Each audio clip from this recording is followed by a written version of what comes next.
The Dakotas, South Dakota and North Dakota, two northern plains states in these United States, but they are not as plain as you might assume. Once part of the mighty Dakota Territory, one of the last areas of the country Americans settled, they split up, and today there is a mild rivalry between the two. People get them mixed up, although in this video I'm going to explain how they are quite different, despite sharing part of a name. But first, what do they have in common? Well, other than being irregularly shaped rectangles. Both are about the same size. Although South Dakota is a bit bigger, there's also not a big difference between the population of the two states. Although South Dakota has more people, historically their populations have rarely been far apart, with North Dakota's population even surpassing South Dakota's a few times. Currently, North Dakota is growing at a faster rate. Both don't have a metro area that even gets near 500,000 people, which is why Minneapolis-St. Paul is pretty influential over both. Both states are considered part of the Midwest. Most of the two states are made up of mostly prairie, part of what's known as the Great Plains. Both have mostly continental climates, and generally the further west you go in each state, the drier it gets. While both have 4 seasons, both have fairly mild summers and long, extremely cold winters. North Dakota does get a little colder in the winter, being further north. The Missouri River is the major river that runs through both states. Both are about as far from the ocean as you can get. West of the Missouri River in both states, the land becomes more rugged, with badlands. Badlands. And buttes. Wait, did I just say butts? I meant buttes. Both are mostly rural states with lots of agriculture. Residents of both states are younger on average than most of the country. Residents of both also tend to be Christian. 77% of North Dakota and 79% in South Dakota identify as such. And most residents in both are of European descent. The largest ethnic group minority in both states today is American Indian. Both states lean conservative politically and reliably have voted for the Republican Party since the 1960s. So how about those differences? Well, first of all, North Dakota borders a foreign country. Canada, eh? Speaking of Canada, North Dakota residents have an accent that is more similar to their northern neighbor or eastern neighbor of Minnesota that seems distinct from those living in South Dakota. That's what I've noticed anyway. South Dakota has more thunderstorms and tornadoes. South Dakota has 2 national parks. North Dakota, 1. Both have different histories. Of course, humans lived in what would become the two states for thousands of years. There was the Mandan people and later the Dakota people, which is where the name of the two states come from. By the time the French La Vérendrye brothers explored the region in 1743, the Great Sioux Nation controlled much of the area. Other American Indian peoples came and went in the region as well. After the French lost their claims to the area, most of it came under the control of the Spanish in what was known as Spanish Louisiana. Then the French controlled it again and sold it to the United States. It was famously known as the Louisiana Purchase. The next year, the Lewis and Clark expedition followed the Missouri River through the region, but for decades, the area was sparsely settled by the United States. It wasn't until Congress created Dakota Territory, which included parts of present-day Montana and Wyoming, that Americans from back east began to move out there. Part of the lack of settlement was the isolation. Part of it was fear of American Indian attacks, since there would inevitably be conflicts over land use, and part of it was the fact the railroad wasn't out there yet. The railroad being built throughout Dakota Territory and the Homestead Act are both what finally brought thousands of both Americans and Western and Northern European immigrants to settle there. In 1874, someone discovered gold in the Black Hills. However, the Lakota, who had control over the Black Hills, declined to let Americans mine them, as they viewed them as sacred land. However, a military expedition led by the infamous George Custer, as well as other miners and explorers, straight up ignored the Lakota, illegally trespassing on their land to get to the gold. A war broke out, and long story short, the Lakota lost the Black Hills, and the American government placed them onto reservations away from their sacred land. Still, most of the American settlers ended up in the southeastern portion of Dakota Territory. The southern portion of Dakota had 98,000 residents by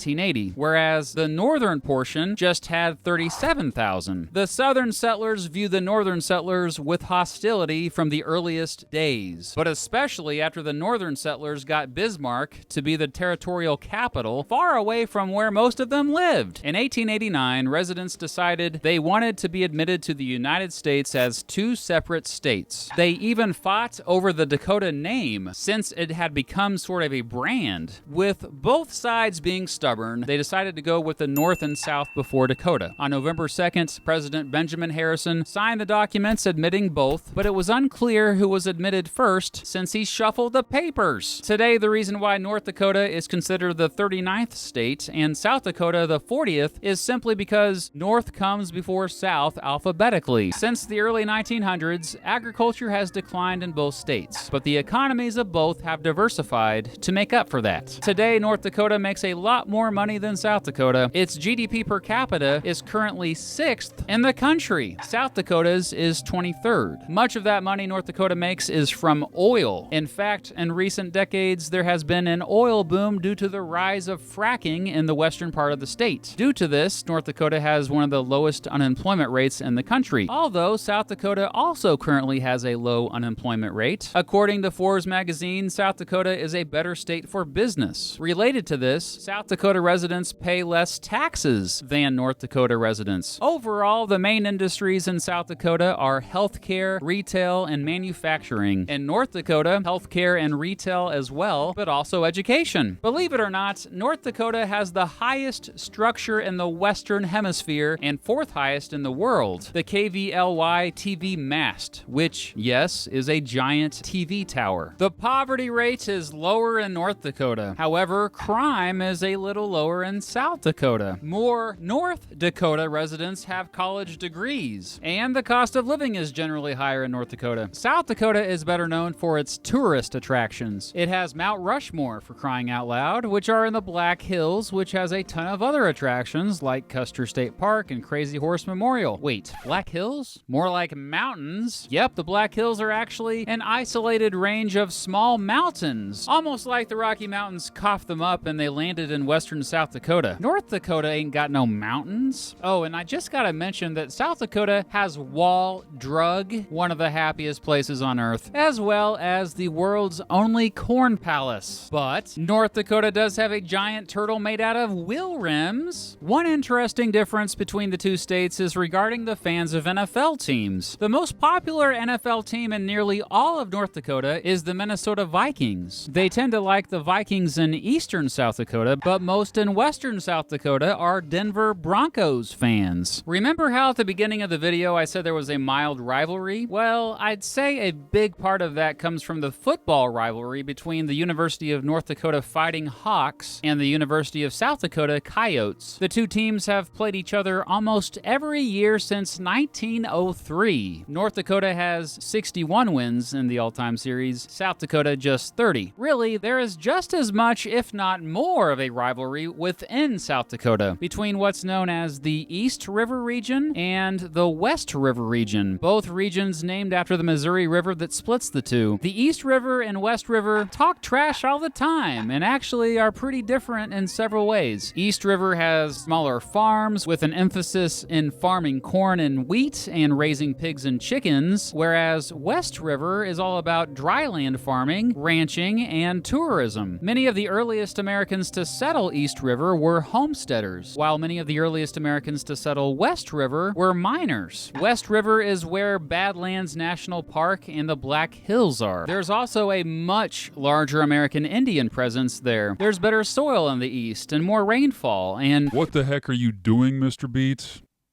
What? You're going off on a tangent, man. Stay focused. This is a video comparing South Dakota to North Dakota, not East River and West River. Oh, yeah. I'm sorry. I guess I'll have to make another video about that. Anyway, I guess where I was going with all that is that some people have called for the Dakotas to reunite. Really? There's a petition online right now asking the United States government to merge both states into one called Megakota. It has over 19,000 signatures so far, so I don't think the two states are reuniting anytime soon. However, there is no doubt that today the two states get along just fine, despite their differences. And yeah, about those differences, again, based on all my research, I'd argue the two Northern Plains states have more differences than stuff in common. So stop getting them mixed up, all right?